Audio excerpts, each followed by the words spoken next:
Okay, in this video I'd like to give a short introduction to integrated optical components. And basically what we're doing here is we're making a wide variety of components that can be used in fiber optic systems. And in general what we're doing is we're creating waveguides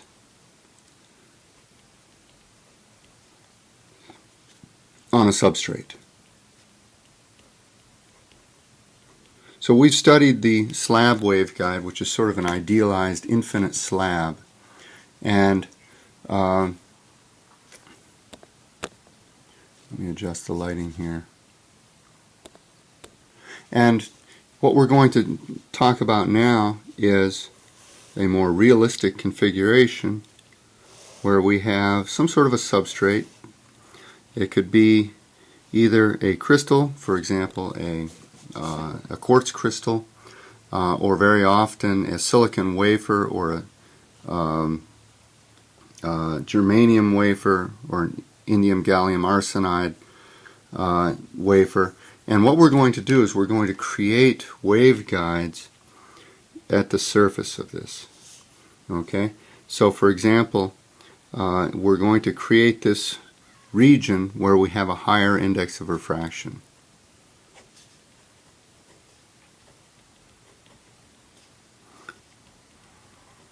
And that's going to confine the light. Okay, it's not nearly as simple a geometry as the slab, and in fact it's not as simple of a geometry as the core of an optical fiber, but these types of waveguides can guide light, and they're very useful. So for example, we could make a 2x2 splitter from waveguides like this, where we go ahead and fabricate these waveguides using microfabrication techniques. Okay, and so to make this higher index, a variety of techniques are used. One of the most common is to used in lithium niobate for external modulators, is to have a crystal of lithium niobate and to deposit titanium in a pattern on the surface of it, and then to put the whole thing into a very high temperature oven and let the titanium diffuse into the crystal. So it would be called a titanium diffused waveguide. And then afterwards you can polish off any remaining titanium that's on there, and you've got a nice waveguide. Another technique that's used very often for making splitters, like shown here, and also for making arrayed waveguide gratings, is to have a silicon wafer as a substrate and to deposit multiple layers of glass on top of that. You deposit a low index layer of glass, then you deposit a higher index layer of glass, which becomes the core, in which you use photolithography to create a pattern of that high index, and then you pour, or you somehow deposit lower index glass over top of that, and that allows you to make a higher index waveguide surrounded by lower index materials. So these are a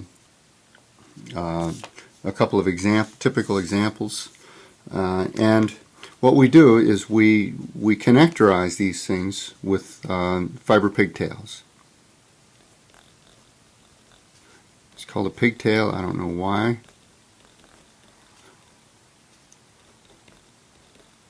So normally in a fiber optic system we want to have our light in fibers, and so if you have something like this splitter you need to connect fibers to it, and the picture, it looks something like this, where we'd have an optical fiber connected and literally just epoxied on, and maybe another one on the other side. Okay, so optical fibers connected to that substrate. Again, usually using epoxy, and So this is how, and this set of fibers may either be a single fiber or a fiber ribbon. Fiber ribbons come in 8 or 12 fibers, all sort of together, glued together into a single ribbon. And if you connect all of them at once, it can save a lot of effort. The categories of integrated optical components are either passive or active. In the passive ones, we have a fixed behavior, and examples include splitters, as shown there, directional couplers,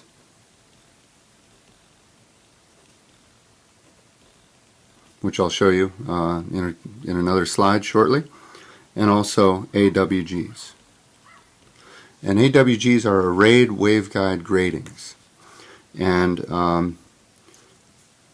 I'll give you one slide on those, I think, a little bit later. These are used in WDM systems to help either combine multiple wavelengths onto a single fiber, or conversely to take multiple wavelengths that are on a single fiber and break them out into multiple fibers. The other category is active devices, and those have some sort of an electronic control for their behavior.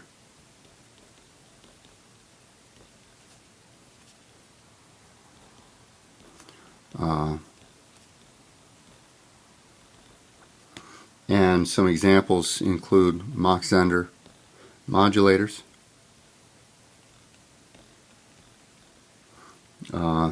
variable optical attenuators, VOAs, and also optical switches. It turns out I have a lot of knowledge of this because I worked in this industry for 4 years.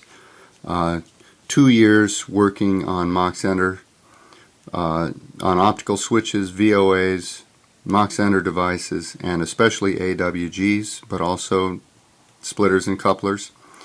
2 years working at JDS Uniphase, where our substrate was a silicon wafer with deposited layers of glass on top of it.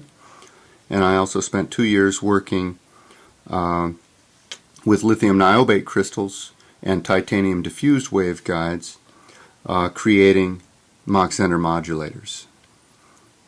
And I'll give you some slides on all of these things coming up. So there's the basic introduction to integrated optics, and I'll carry on with some different videos for more details. Thanks.